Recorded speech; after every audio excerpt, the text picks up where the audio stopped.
বন্ধুরা, আমি সেতু ন্যাচারাল লাইফ চ্যানেলে সবাইকে স্বাগত জানিয়ে আজকে আমি তোমাদের সঙ্গে শেয়ার করব কীভাবে মিক্সচার মেশিনে চালের গুঁড়ো করি এবং সংরক্ষণ করে রাখি। চালের গুঁড়ো তৈরি করার জন্য নিয়েছি 1 কেজি গোবিন্দভোগ চাল। তোমরা যে কোনো চালেই তৈরি করতে পারো, আতপ চাল হলে সব থেকে ভালো হয়। এবার আমি চাল ধুয়ে নেব।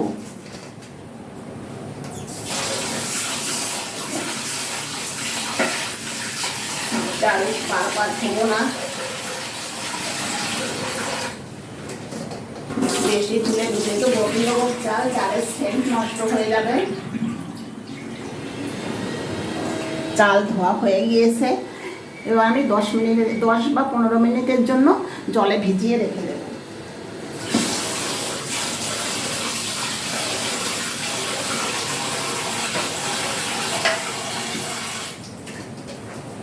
চাল জলে ভিজিয়ে রেখে দিয়েছি, কিছুটা সফট হবে, তারপরে আমি চাল তুলব।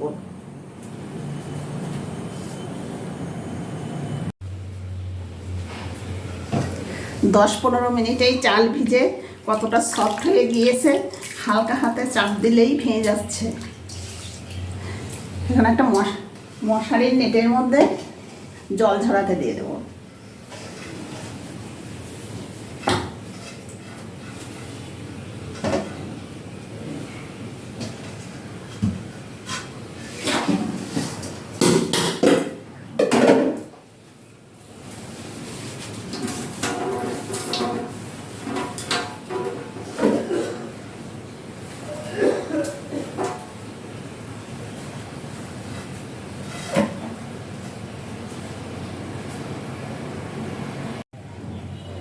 মশারির নেটে বেঁধে নিয়েছি, এখন একটু উঁচু জায়গায় রেখে দেব তাড়াতাড়ি জল ঝরে যাওয়ার জন্য। চালের জল ঝরে একদম ঝুরঝুরে হয়ে গিয়েছে। এবার আমি মিক্সিং জারের মধ্যে অল্প অল্প করে দিয়ে ব্লেন্ড করে নেব। দেখো বন্ধুরা, 2 মিনিটের মধ্যে কত সুন্দর গুঁড়ি করা হয়ে গিয়েছে। আর মাঝে মাঝে চামচ দিয়ে একটু নাড়িয়ে দেবে, নাহলে নিচে লেগে গেলে কাটা ঘুরবে না। এইভাবে আমি সব চাল গুঁড়ো করে নেব।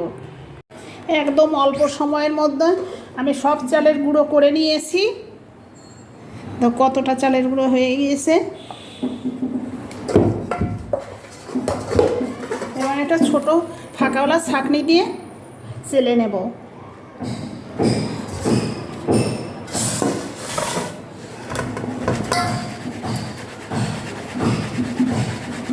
ছাঁকনির নেটের ছিদ্র যত ছোট হবে, চালের গুঁড়ো ততটা মসৃণ হবে।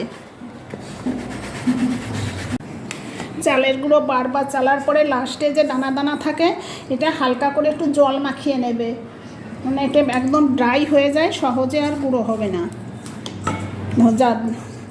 জল দেওয়ার পরে কতটা সফট হয়ে গিয়েছে। এবার আমি আর একবার ব্লেন্ড করে নেব। বন্ধুরা, কত অল্প সময়ে 1 গামলা চালের গুঁড়ি করে নিয়েছি।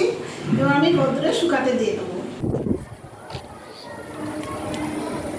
বন্ধুরা, চলে আসছি ছাদে, একদম পাতলা করে চালের গুঁড়ো শুকাতে দিয়ে দেবো। মোটা করে দিলে তাড়াতাড়ি শুকাবে না, অনেকটা সময় লেগে যাবে।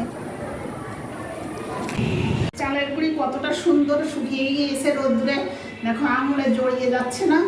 এবার আমি একটা এয়ারটাইট কন্টেনারে পুরে রেখে দেব। মাঝে মাঝে দিয়ে দেবো কয়েকটা শুকনো লঙ্কা। তোমরা শুকনো লঙ্কা রোদ্রে ভালো করে শুকিয়ে দেবে।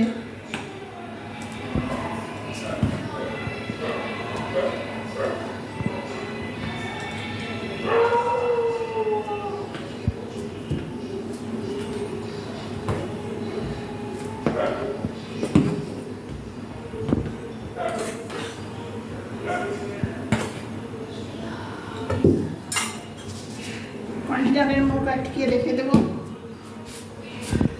তোমরাও বাড়িতে এরকম তৈরি করে নিতে পারো নির্ভেজাল চালের গুঁড়ো।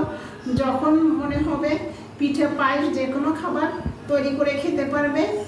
আজকের ভিডিওটা এখানেই শেষ করছি, আবার দেখা হবে পরবর্তী ভিডিওতে। তোমরা সবাই ভালো থেকো, সুস্থ থেকো।